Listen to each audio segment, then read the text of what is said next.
All right, this morning we're going to be talking about fast food chain. No, just kidding. Long John Silver's. Sometimes I get bored, and so I have to come up with silly things that make me smile. You know what I mean, Steve? That's right.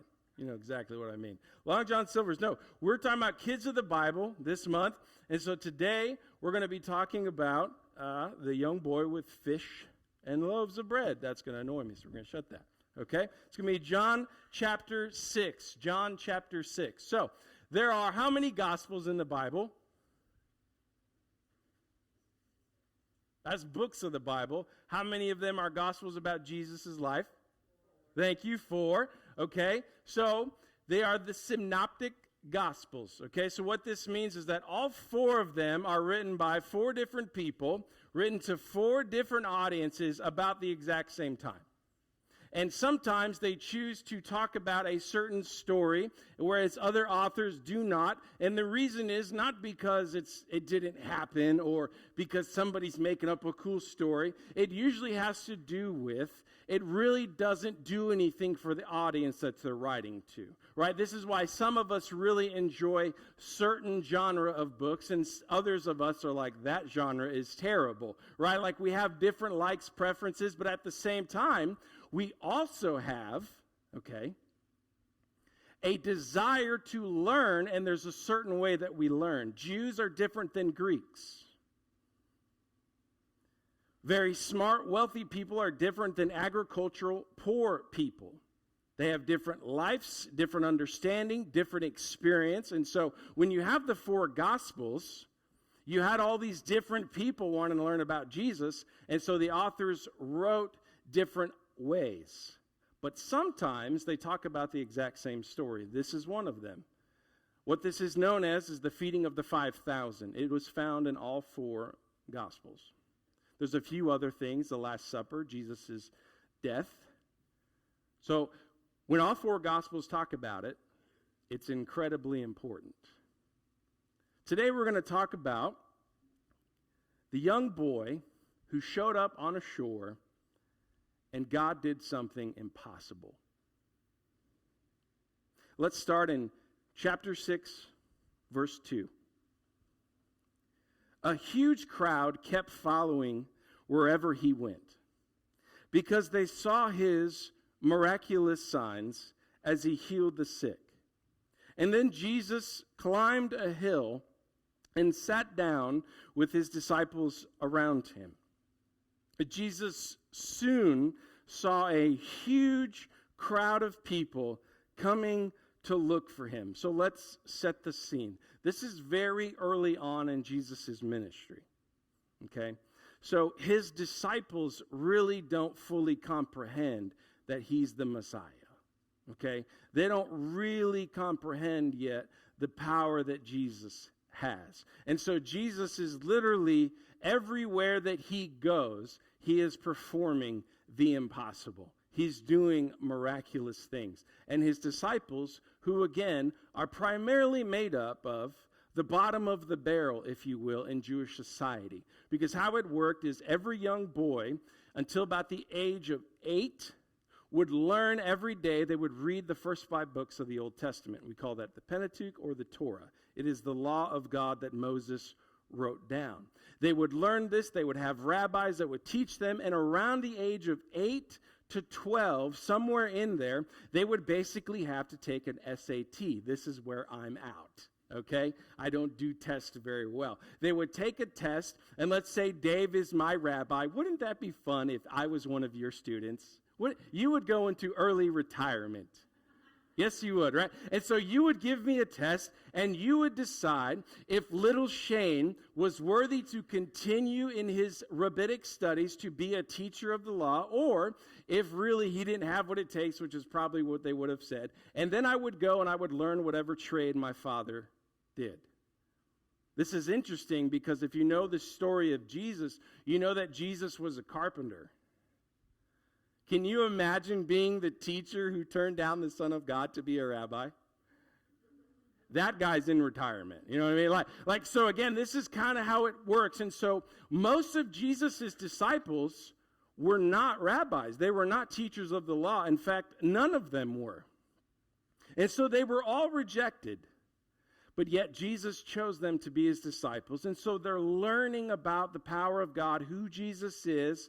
And then he has these miracle after miracle. And guess what? He's tired and he's hungry. I can't blame him. He wants to get away from people. Maybe Jesus isn't quite the extrovert that we all think. Maybe he's got an introverted side. And so he wants to get away. He finally gets on top of a hillside. And what happens? Everybody and their mom shows up. Now, this happens in our life. We get reasons why we don't do certain things. You know what I mean? Like again, I tell you this sometimes where I'm a people person. I get fueled by people. I get energized by people. But eventually, as Jaden's like, oh my gosh, no, this is terrible. This is why you work at Pizza Hut, because I can't go have a salad bar and talk to you, right? Right? It's like you get introverted, but there are moments where I'm like, okay, enough people, I'm done. Okay? You can actually see it in my children where they all are, I'm pretty sure they're all like me. Pray for Kayla. Okay? Could you imagine, Miss June, if you have a house where there's 4 of me from 5:30 in the morning? Where are we going? What are we doing? And they're just like, let's go. Alexis told me a few weeks ago she can hear my children outside playing and they're screaming, Mommy! It's like, you're right next to each other. You don't have to scream. Yeah, well, I'll raise you 2 twin girls, so there we go. It's just kind of this it's just incredible. They love people. They love being around people. And there's times where I'm by myself. I'm chilling, I'm watching alone on History Channel and people getting eaten by grizzly bears. And then someone says, hey, can I talk? Hey, can I call you real quick? I'm like, is it lying to act as if I didn't see it? Because there's times where I have reasons that I'm like, I just don't want to. And there's times where, again, and certain people, certain things that have happened in my past, right? Like I avoid people that I just automatically assume you're a certain personality, so you'll just hurt me. And so I avoid you. We have these reasons, but what I want us to think about today is reasons are not good enough. That shouldn't be our mindset should be reasons with opportunity. Because Jesus has every reason to be like, seriously. But all these people want to know, who is this guy that is literally raising people from the dead? And they got illnesses, they got sickness, they got people who have died, they got leprosy, they got all this stuff that's going on, and there's not a whole lot going on. And they're like, give me more, teacher. You see, Jesus, Scripture says, began to teach them. He sat down, the people came, and instead of saying, can you give me some, or let's turn around and act as if we didn't see them, Jesus sits down, has mercy on them, because he knows they just want the gospel. So me being tired and hungry isn't a good reason, because there's an opportunity. You see, sometimes, if you're like me, you get so consumed with kind of the assumptions of life. So something goes on and you assume this can be the outcome, or you assume this is what the person will do. Or sometimes you know, if you're like me, definitely you're your worst critic. And so you just assume you're going to do what you've always done, and it's just going to be usually a negative thing. And so it keeps you from moving beyond the reason and moving into the opportunity. And here's the thing, if you follow Jesus, you have opportunity all the time. Because I don't know if you've seen the news lately, but people need Jesus. And Jesus gave us his church so that we could give people, Matthew 5, the light of the world. So we need to share with people who Jesus is. So we need to stop seeing reasons why we can't, why we're tired, why we're hungry, why we're not smart enough, why we're not good enough, and we need to see an opportunity that, you know what? I can give them the bread of life. Where Jesus says, you who are hungry will never hunger again. You who are thirsty will never be thirsty again.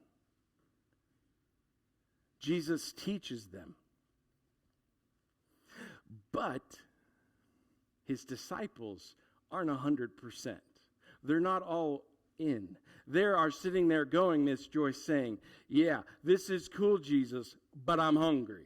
You know what I mean? It's kind of like lunchtime when you're driving downtown Effingham and you smell the Burger King, and how just so ever so coincidentally they turn on the charbroil grill and the smoke, and I smell the Whopper, and suddenly I'm in line. I don't know if you've done this, but like I have an issue with McDonald's where I just pull in there and I don't even want to be there. And suddenly they're like, can I help you? And I say, well, of course. Let me have a McChicken, add the cheese. Right? And so, you just kind of, you get this way and like, oh, I want to do it. And here's what Philip says in verse 5. Jesus looks and he sees his disciples are like confused. Like, hold on, Jesus. We need to be by ourselves. He turns to Philip and he asked, where can we buy bread to feed all these people? He's testing Philip, for he already knew what he was going to do. So Philip replied, even if we worked for months, we wouldn't have enough money. Even if we worked for months. Jesus, what are you asking me for? And then Andrew, Peter's brother, so if Peter sticks his foot in his mouth, probably Andrew does the same. Andrew, Peter's brother, spoke up. There's a young boy here with 5 loaves of bread and 2 fish. But what good is that with this huge crowd? You see, the other thing that keeps us from involving God in our lives, it's not just the reasons. Sometimes it's the logic. It's what makes sense. I mean, we're going to find out in a second that Scripture will tell you that there's 5,000 men. 5,000 men. So that tells you that doesn't include wives. That doesn't include kids. So it's safe to assume. It's safe to assume we are talking about 5 to 15, possibly 20,000 people. We're talking about Effingham, and we got 2 fish and 5 pieces of bread from Panera, because it's a good bread, right? It's like we're talking about a little young boy is bringing this food, and then Philip goes, we can't feed all these people, even if I like how he gives it, 2 months. Like, what are you going to do in 2 months that's going to make all that money? Anyway, that's Jesus is like, we'll talk later, right? But it's like, we can't make the money. And then Andrew, he's being logical. He's like, well, here's food, but that's not even going to do it. And guess what? If I told you we're going to feed Effingham with that, you would look at me and be like, oh, silly Shane. Such a yuppie. Right? I mean, you would be like, that doesn't make sense. Listen, there are so many times in my life and in yours where God was going to do something amazing. And the reason it didn't happen is because it didn't make sense. There has been people that I have missed witnessing to. There has been people that I have missed letting them be a mentor in my life simply because it didn't make sense. It wasn't logical. You know how sometimes, you might find it funny, but when I'm getting ready to do something, I think about it for a moment. I make like a little pros and cons list. I don't know if you're one of those weird people that like has a big board and has all these, here's all the positives and the negatives. I don't go that far because that takes too long and then I forget what I'm doing. But I make a little list and then I try and think about it, and it's like I try to be very logical. And it's not that we shouldn't think about it. We shouldn't have common sense. It's that, do you allow the intervention of God in your plans? You see, because Jesus knew what he was going to do. He asked him the question because he's teaching them. They don't know yet. They're learning. And so he asked them, let's see what their response is. And Philip is like, there ain't no way in the world. And Andrew's like, well, here's the lunch. He kind of got there. But they forgot that their logic should be mixed with an intervention of God, and you can do anything. You see, so often, this is what keeps us from seeing God move in amazing ways. It's not because God isn't willing, and it's not because, sometimes, hopefully it's not all the time, but sometimes you think your sin is what keeps you from being used by God. Let's just clarify that if that's an issue for you. God knows that you sin. That's why he sent Jesus. God knows that you're going to struggle with living for him or living for the world. This doesn't make the nightly news for him. And so God in his grace and mercy gives himself to you, calling out to you, giving you the ladder to pull yourself up when you stumble, not because he wants to remind you, hey, you messed up again. It's because he goes, I know you're going to do it, but hello, include me in your life. Include me in your decisions. You have a habit, you have an addiction, you have doubt in your life. You know one reason why you haven't overcome it? Have you included God in that?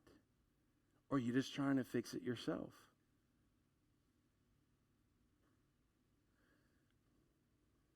Here's the funny thing about the young boy. All my life growing up, it was always taught to me, and not intentionally to cause me to think something else, but it was always taught to me, maybe you're this way, that this was this young boy's lunch. Now, I remember when I was here last time, and the Cuts boys were much smaller. And when I say much smaller, they were like 2 inches smaller, and they were 6. And I remember having a conversation because they were already at the age of 6. They were as big as me. Now, I know I'm not Zach, but I'm an average-sized human being. Anyways, I remember having a conversation with Miss Rachel, and I was like, man, what do you feed those boys? She's like, dude, I got to buy like 4 things of milk like every day. I mean, it was something crazy. I was like, my goodness. And I look at them, they're like ox, you know what I mean? It's like, it's just, again, this is a young boy. And so I thought, I grew up going, this is his lunch. No. What young boy is going to eat 5 things of bread and 2 fish? We're not talking like a little minnow. We're talking fish. This young boy saw 5,000 men, so 5 to 20, saw all of these people, and he went, you know what? I can make some money. I'm going to sell these fish and these loaves of bread to some people. I'm going to make some money. I find this fascinating because this boy went to make some money, but he allowed Jesus to use his stuff for Jesus' glory. That is mind-blowing to me. You see, so often we kind of get right there where we go to church, we read God's word, we start to change our habits, we sing these songs, we change our radio to WBGL. We start to look and sound and act, and we see change in our life, and then it's almost like we have all of these intentions, and we stop allowing God intervening in our life. I mean, this young boy is trying to make money for his family. And yet he gives that opportunity up. And look what Jesus does. Verse 10. Tell everyone to sit down. Jesus said, so they all sat down on the grassy slopes. The men alone numbered about 5,000. Jesus took the loaves, he gave thanks to God, and he distributed them to the people. Afterward, he did the same with the fish, and they ate all as much as they wanted. So, Jesus is there. He's asked the disciples, what do you want to do? He knows what he's going to do, so he has everybody sit down, and he prays and he gives thanks to God. He takes the fish, he takes the loaves of bread, and suddenly, Scripture says that everybody can eat as much as they want. Can you imagine? It's like going to a China buffet, and you just get to eat as much as you want. And all you saw in front of you was 5 things of bread and 2 fish. And now, everywhere you look, people are eating to where they are filled to capacity. I mean, if you want to talk about God showing up in your life, this is the change that we're talking about. It's not like, oh, well, I got a little yummy in my tummy. No, when you see Jesus, he changes your life. When you give yourself as this little boy, you say, you know what, God, here's what I want for my life. Here's what I want to do. And you say to him, but not my will, your will. This is what he does. Everywhere you look, you see the miracle of Jesus. Everywhere you look, you see people's lives change because somebody allowed God to intervene. This is mind-blowing. All God needs is one. That's it. He just needs one. You could spend your whole life telling him no, not today. You could spend your whole life proving him wrong and saying, no, we're going to do it my way. But all he needs is one. That one chance for you to say, you know what, Lord, today I'm going to give it to you. All he needs is one chance for you to come, to sit at his feet, to listen to his word, to worship his name, and then to actually give yourself to him. That's all he needs. Just one chance. And then God can literally change everything around you. My family were incredible drug addicts and atheists. They were born into the Catholic Church. They left the Catholic Church, and my father very much enjoyed lots of drugs. And my mother enjoyed drugs. And they were together. They were on the verge of divorce. I was maybe 1 or 2 years old, 3, I can't remember because, I was pretty young. And so they were going through divorce training, counseling, stuff like this. And then guess what? My jacked up family, my cousin got invited by her grandmother to go to church. Meanwhile, my cousin's parents, my aunt and uncle, were also jacked up into drugs with my parents. And they would go and they would have parties in the woods in Payson, Arizona. And there was lots of, as my grandma would say, heathenism. And they were so far removed. You see, sometimes we talk about the people who come to church once or twice a year. They never went to church. They wanted nothing to do with God. But my cousin got invited to go to church. And then eventually, my aunt and uncle went to church. And then my mom and dad went to church. And then my mom and dad stopped doing drugs. My mom and dad decided to stay married. My mom and dad decided to teach me about Jesus. My whole life could have been completely different if it wasn't for one opportunity. Will you come to church with me? You understand? God can do the impossible, but sometimes it's the simple, small, little thing that if you just give it to him, if you just trust him, he will do the impossible. They ate as much as they wanted. It continues. After everybody was full, Jesus told his disciples, now gather the leftovers so that nothing is wasted. So they picked up the pieces and they filled 12 baskets with scraps left by the people who had eaten from the 5 loaves of bread. And when the people saw him do this miraculous sign, they exclaimed, surely he is the prophet that we have been waiting for. We've been expecting. You see, this is what's so cool is like, normally when I want somebody to give me, make me feel good and tell me, hey, Shane, you're awesome. Normally that's kind of like, that's the first thought. What can I do to make people see how awesome I am? I saw a post this week. It was nobody in the room, thankfully, because this would be awkward for you. But they made a post this week, and they showed you what somebody did, and they said, I know that I would be getting all of the congratulations for this before it even happened. And I'm like, what kind of pride is in your life that before something happens, you just go, well, I knew you'd say, good job, Shane, so I wanted to get there ahead of you. What? But this is human nature. So, Jesus knows his goal is to give the Father in heaven glory and honor. But how he accomplishes that is through the gift of a young boy and through the failure of his disciples. Then he tells them, I want you to go pick up baskets. Now, when I was younger, I thought 12, that's like the 12 tribes of Israel. That's really cool. And then I was studying and I was reading about it, and then it dawns on me, no. Jesus already fed 5,000 men with a little tiny thing. Like, he doesn't need to do any more to make me go, okay. Why does he do 12 baskets?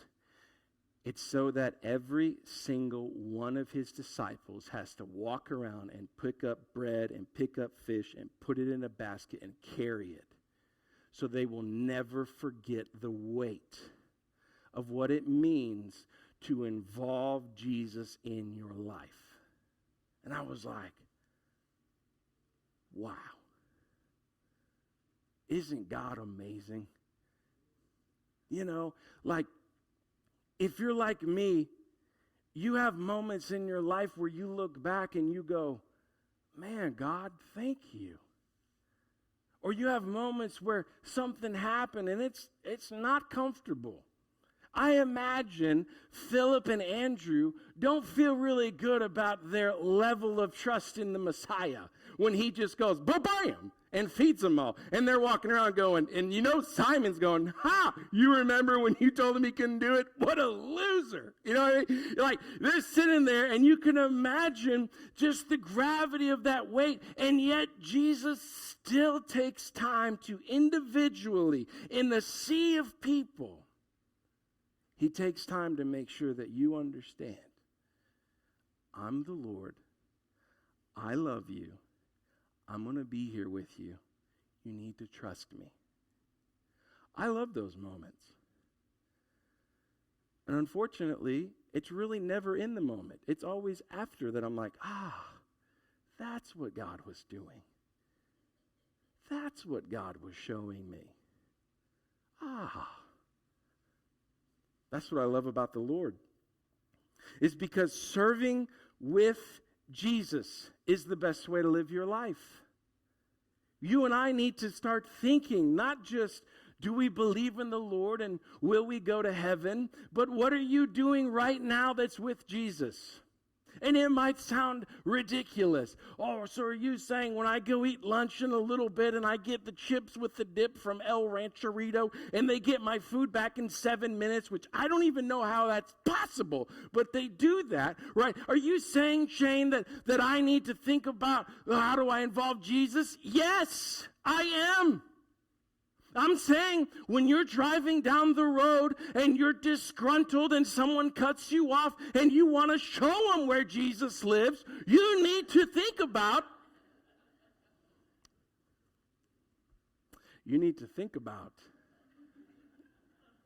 I That was good.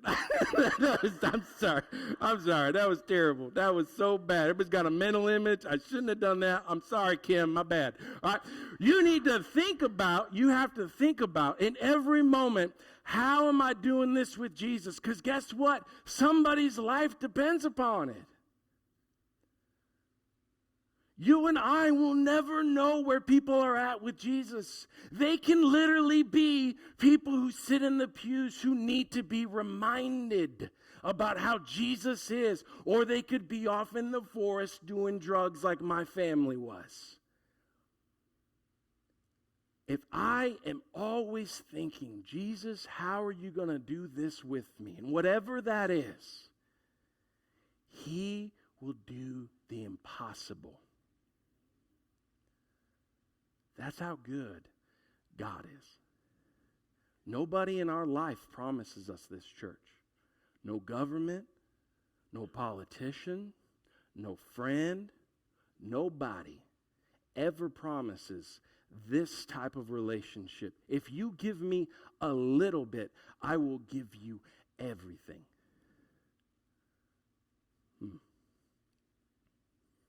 What would your life look like if you included Jesus? What would tomorrow look like? I don't know what you got going on in your life. I know for those of us who have kids that are in school, we are anxiously awaiting August 19th so that we don't go to jail for a triple homicide. Actually, we should make it a quadruple homicide because Kayla's fitting to kill me as well. She might even kill the dog and cat. I have no idea. I don't know what you got going on tomorrow at your job. I do know that quite a few of us right now, man, the money is like, we're checking that account every day like, oh, Lord, oh, man. What would your life look like if you'd include Jesus in your finances? What would Jesus look like if you included Jesus in your parenting?